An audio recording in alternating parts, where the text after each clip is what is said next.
Hi, welcome back to Twin Chat. I'm Kenan McCumber, mom of two and teacher living in Bend, Oregon. And hi, I'm Steph Kafori, mom of three, life coach living in Portland, or living in Hawaii. I was going to say living in Portland, Oregon. That was my old home.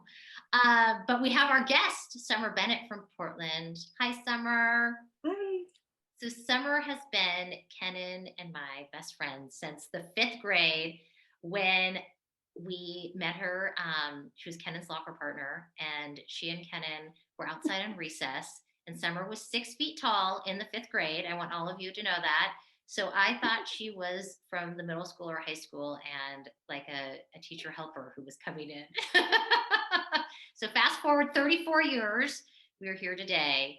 And today we're going to talk about Summer's journey with alcoholism, and we're also going to talk about mental health. So I want to just do a quick little chat about mental health and talk about it as it relates to mental illness. So a lot of times we think of if we don't have mental illness, we think we must be mentally healthy, right? And I ask everyone to really ask themselves, what does mental health mean to them? What does it mean for you to be mentally healthy? Because there's thoughts out there that when you're mentally healthy, you're happy all the time and everything's great and you're living in la la land. And I want to really emphasize that there is contrast and duality in being a human. And it's not about being happy all the time. I see mental well being as living your authentic life and living your truth. And that means really asking yourself big questions, self reflection, taking the blinders off, seeing yourself for who you really are, and looking at your thoughts and your feelings, and dreaming, asking yourself what you want out of life, and really pushing yourself, failing, and getting right back up, and not being afraid to put yourself out there. And Summer, that's what I am really grateful to you, is that you're putting yourself out there and talking about your alcoholism. And I also want to mention too that we spend a lot of time in our own human suffering and hiding that because we're ashamed and feeling like no one else has shared our experience. And we think if we can just kind of push that under the rug, that then we are kind of eradicating it. It's gone, it's not there. Instead of really bringing it to the surface and dealing with it and talking about it. And when we push it under the rug, it actually causes more anxiety because it's still there. It doesn't go away. And so I really want all of us to think about mental health and to think about how it relates to us and what we want out of life. And, our ability to manage ourselves when we're in that part of life that is the belly of the whale, the hardest part of our lives, right? When we're struggling, when we are really facing challenges. And that's what will determine our mental health, is our ability to manage ourselves during that time, to look at our thoughts, to look at our feelings, to examine ourselves. And so I invite this into this conversation today as we explore alcoholism and we talk to Summer about her journey. And Summer, I would love for you to now tell us about you. Thanks, Steph. Thanks to both of you, Ken and Steph. It's great to be here with you. Hi, my name's Summer. I'm an alcoholic. I live in Portland, Oregon, and I have one son. I'm a single mom. And both things you touched on, the mental health aspect and the alcoholism. I have experienced both. My first, when we were in high school, it was the first time I struggled really with some depression. And, at the time, and this has been a theme through my whole life. I want everything on the outside to look good and look okay. And, then the stuff that's going on inside, nobody knows about, or it's getting worse and worse and worse until finally, um, everything, the wheels fall off, and my family has to step in and help, or somebody else has to step in, or I end up in the hospital, or it's something fairly big, blows up, and I finally get some of the help that I need, because I'm very good at putting up a false front, not really dealing with what I'm actually feeling at the time, um, not wanting to have to dive into uncomfortable emotions or talk about uncomfortable things, um, and just put up a pretty facade.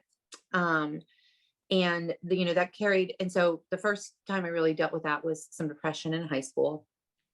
And then we drank, we were in the same social circle, we drank a little bit in high school, we drank in college, we drank like college students, and then moving into our 20s, people started moving into careers, and serious relationships, and buying homes and settling down a little bit. And I was still sort of searching for the party, and I didn't want to make any big commitments. I didn't want, um I had a career, but I just, that was about the extent of it. I still was still sort of looking for the fun and the party, and alcohol. I would drink, and the noise in my head would stop. The self-doubt, the bad feelings, the criticism. I mean, it would just all go away, and I could have fun and be light. And you know, alcoholism is a progressive disease, which means over time you need more and more of it.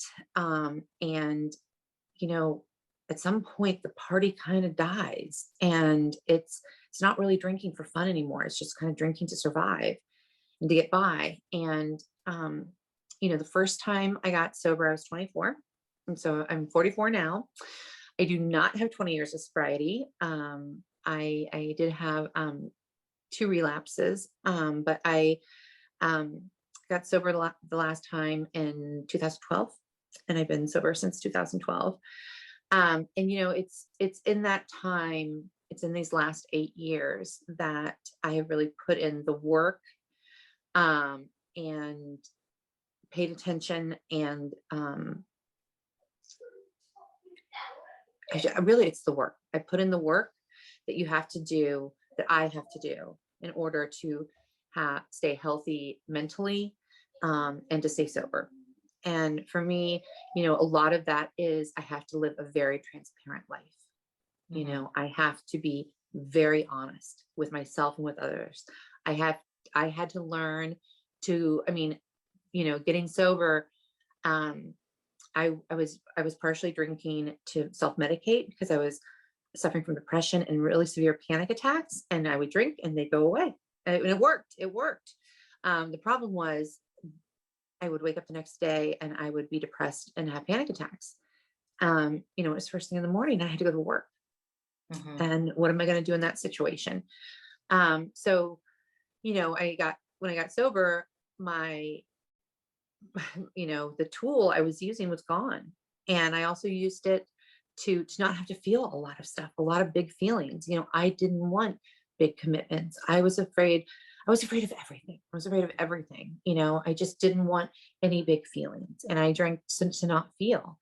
And I had to get sober with a lot of shame, a lot of guilt, a lot of remorse and regret. Um, in my mid 30s, my friends were married with children, and I had nothing to show, and I had said for a long time, I didn't want kids. I didn't want kids. And in my first year of sobriety, I got pregnant. But that saying I didn't want kids was really, it was my fear. It was my fear that I couldn't, if I couldn't take care of myself, how was I ever going to take care of another being? I was selling myself so short. I was in an active addiction. Um, and I couldn't have been a parent. Mhm. But And once I, Summer, let me interject just to yeah, say that you that was your perception too, I will say, of like you couldn't, I mean, I agree that maybe at certain points you couldn't take care of anyone else, but I have to say you were the most incredible auntie to all both of my children, all three of Stephanie's children. And I kept, every time you would come, I mean, I will tell our audience, Summer would call and say, go on a date night with your husband. I'm coming over to watch the boys. And Dave and I would say, she's incredible. Like, the gift that you have with children is amazing. And you are such a phenomenal mother. And it was such a gift to become pregnant with Mick and have this motherhood in your future. And I just wanted to say, I wanted to interject that just to say that what a blessing that he is in your life, and what an incredible mother I always knew you would be, but that you are. So, Now I'm tearing up. And Thank you.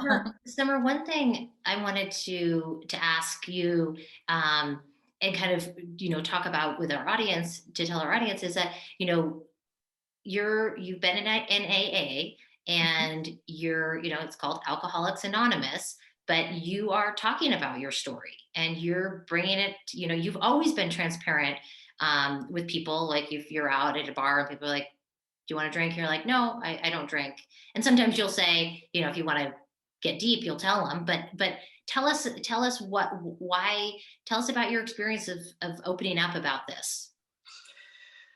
You know, um, part of the reason I think Alcoholics Anonymous works, and this is my opinion, I can't speak on behalf of Alcoholics Anonymous. I can't be representative for them, but I believe it saved my life. Um, Alcoholism is a progressive fatal disease, and I unfortunately have seen a number of people die from it.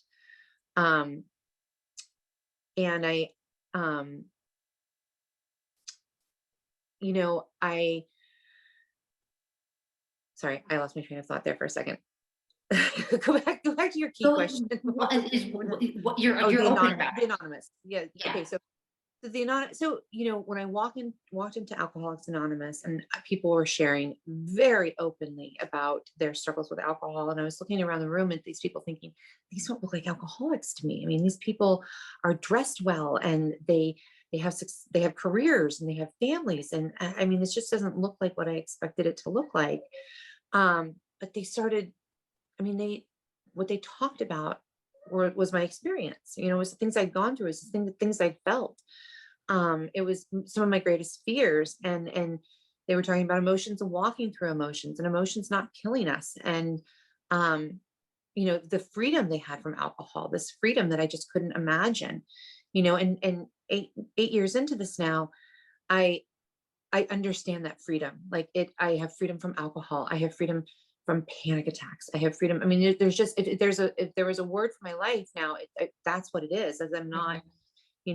I'm not relying on this thing that will ultimately kill me to get through the day, Mhm. to not feel these feelings that aren't going to kill me. My emotions are not going to kill me. I can walk through them. They're not comfortable a lot of the time. I fell in love.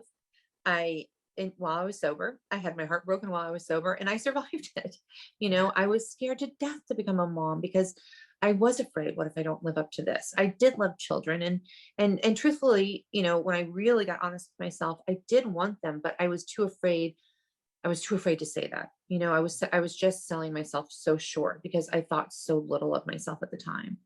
Well, Um, Summer, just to interject one thing too, is people who maybe can't relate to like the alcoholism piece, of your story, but they can relate to buffering with things, right? To using, um, food, or they'll look at, we say, okay, I'm going to turn to my work. And then, I mean, think of now with technology, people are like spending all this time on their phones, on Facebook and Instagram, where, involved in other people's lives versus looking at their own. And yeah. so, there is, and, some people buffer with alcohol, whatever that is, to numb yourself, to take yourself away from actually feeling.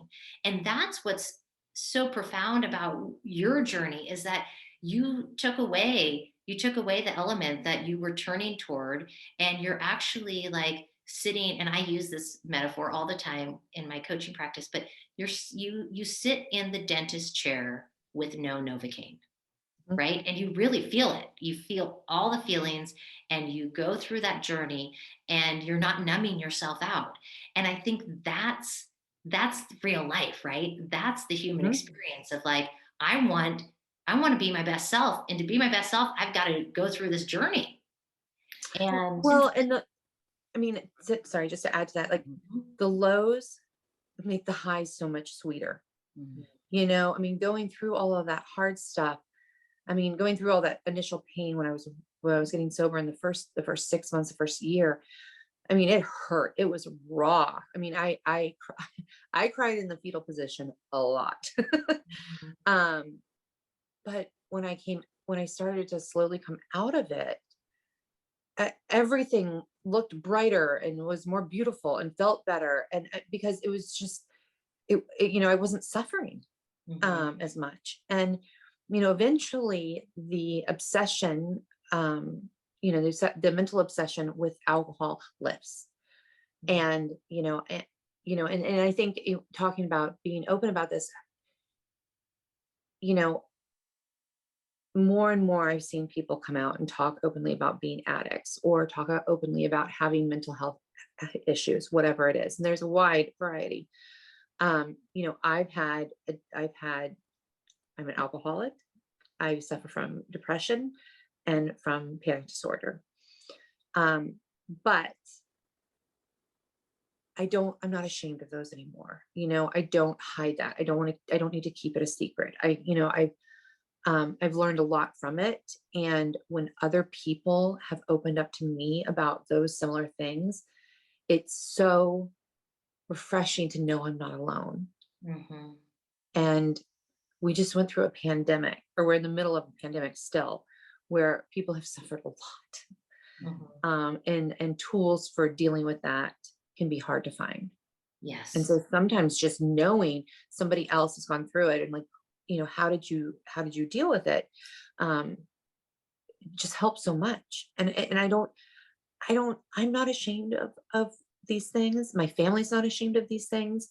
Um, everybody in my immediate life knows all of this. Mhm. Um, so if just one person needs to hear you're not alone, it makes a huge difference. I mean, it Absolutely. has for me. Yeah. Well, in Summer, I love that you talked about that freedom that you felt when you were finally able to be in your authentic self Mhm. and be okay with the journey that you've been on that Mhm. led you to where you are now. And I wanted to talk a little bit too and hear about, because we've known you for 34 years and we've been with you for the during this time. However, you did put on a really good facade. You acted like you had everything together. And yeah, we would party together, but it was, I know that phase of life was after in college when we were in different places. Mhm. But now we've of course been in social situations where we'll have dinner parties and there's wine. And what is that like for you now, knowing that you're in this different place with your mental health and there's alcohol around? You know, Being around alcohol for me it's not a trigger. For one thing, it's really great that most of the people in my life are not alcoholics. So thank you for not being alcoholic. And I have to be able to live in the real world. I have to. Otherwise, I mean, it's almost more painful to be like, I can't go out with my girlfriends because they might be drinking. I can't go to this dinner party where there's going to be this really fabulous food, and I really want to go, but they're going to be serving wine. I mean, I have to live in the real world, um, and I don't pay attention honestly when people are drinking around me. Um, the only time, it ever gets a little weird is, if I'm there's like this witching hour, like at a wedding where everybody's kind of buzzed and they're, social and things are really, really fun too. People are getting a little bit sloppy, a little bit annoying. um, and I'm tired and I get to go to bed. I'm 44 and I don't need to stay out all night anymore. I mean, I don't really, the part I had a great time at the party and I'm done. And, um, I'm in a stage of life where it's not like anybody in my life can drink really, really heavily and go dancing all night long like we used to. I mean, that's just not the way things are. So, it's great that most people have just sort of aged out of the heavy drinking. And most people in my life. And those who haven't, I mean, I guess I should say the other part is part of the disease is pretty secretive. And so, I never know really how much anybody drinks. And I don't spend a lot of time thinking about it. I don't spend a lot of time diagnosing if somebody else is an alcoholic, because that's a decision they're going to have to make for themselves. So Summer, a question for you about mental health. And, I think a lot of times, we hear from our doctors, right? You've got to maintain physical health. You've got to, and then when we're in school, we study hard. So we exercise our brains and intellectually. And, a lot of people, it's not like a doctor will prescribe unless you're seeing a psychiatrist, but a doctor or in school when we were growing up, no one ever really talked about mental health, right? They never talked about that as a large piece of who we are in the puzzle of human existence. And so I wanted to ask you about mental health and what do you do to maintain your well-being and to really, I know you go to a lot of AA meetings, but tell us more about that aspect of your life. So, it's a lot of work. I mean, the truth is when I'm doing well, I'm doing well. So when I'm feeling okay, it's easy to do all the work. So I go to a lot of AA meetings. I work a 12-step program. And, working a 12-step program, it requires you to dig really deep, to really look at yourself and look at your actions, to ask yourself, like, have I hurt anyone today? Have I been kind? Have I stepped on anybody's toes? Are there amends I need to make? And that doesn't have to do with the alcohol I drank 8 years ago. That has to do with how am I treating people today? Am I being the person that I want to be? Am I kind? Am I giving? Do I listen? And to do that, for me, it requires, I see a mental health specialist every other week. I go to AA meetings almost every day now. I mean, with Zoom, with the pandemic, it's actually made my life so much. It's made things so much easier for me to attend a lot of meetings. Being a single mom with a kid, it does make it hard to get to a lot of meetings because I have him like 95%. So the Zoom meetings have been wonderful for me. I have to get exercise. I have to take medication. I have to take my supplements. I mean, even just, vitamin B, vitamin D. I mean, these things all help me feel better, operate better, think better. Meditation is a big part of the practice. I also write every day a list of what I'm grateful for and what I'm powerless over. And that has really been a game changer for me, because it's easy to write my gratitude list. I always have things I'm grateful for, but recognizing the things I'm powerless over has been so eye-opening. I'm powerless over the weather, even though I would just lose my shit over excuse my language, over the rain in Portland, or I'm really powerless over politics. I mean, at the end of the day, the winner is, I can vote, I can volunteer my time, but the outcome I'm powerless over. I'm powerless over what people think about me. And that was a huge one, like letting go of trying to get people to think certain things about me. They're going to think whatever they want. And there is so much freedom in that. Where I have power, and I have a lot of it, is how I interact with people, how I treat people. If I want somebody to win, did I vote? Did I actually show up and vote? Did I volunteer any time? Did I donate any money? Did I actually do anything? Or did I just tell everybody that this person should win? Yeah. There's a lot of action I can do.